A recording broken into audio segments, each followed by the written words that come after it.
Artan, për ta shduar pak më tej në dimensionin diplomatik, u zhvillua samiti i G7-s i ministrave të jashtëm dhe Marco Rubio ishte i pranishëm në të.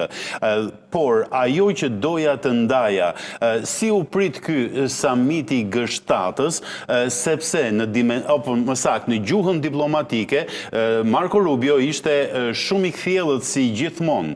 Lufta është çështje javësh, jo çështje muajsh, nuk do të godasim objektet energjitike për të mos krijuar kaos, do të insistojmë që Hormuzi të mbetet i hapur e tjerë. Pra, cili ishte perceptimi në Paris, por edhe në Europën e fuqishme, në 3-4 shtetet kryesore të Europës, për sa i përket këtij samiti, pati ai vlerë apo ishte thjesht një ndër të shumtët e radhës?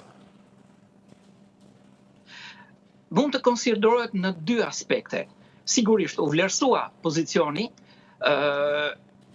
ana politike e shprehjes së problemit, por nga ana tjetër kjo lexohej edhe si një mënyrë më e zbutur, një mënyrë më diplomatike, më pedagogjike për t'u afruar me pozicionet e europianëve.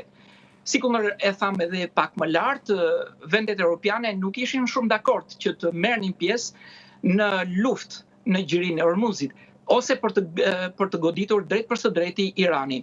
Sikundër e tha edhe presidenti Macron, Franca është e gatshme të marrë pjesë me mjete luftarake për të garantuar qetësinë, qoftë edhe për të hequr minat, sepse parashikohet që kjo zonë është e minuar dhe Franca është një ndër vendet e pakta europiane që posedon mjete për çminim.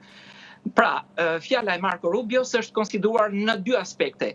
Në aspektin e parë që ai është duke u shprehur për të tërhequr me butësi liderët europian drejt një Amerike tashmë e cila është angazhuar në luftë, por nga ana tjetër, pra, kësaj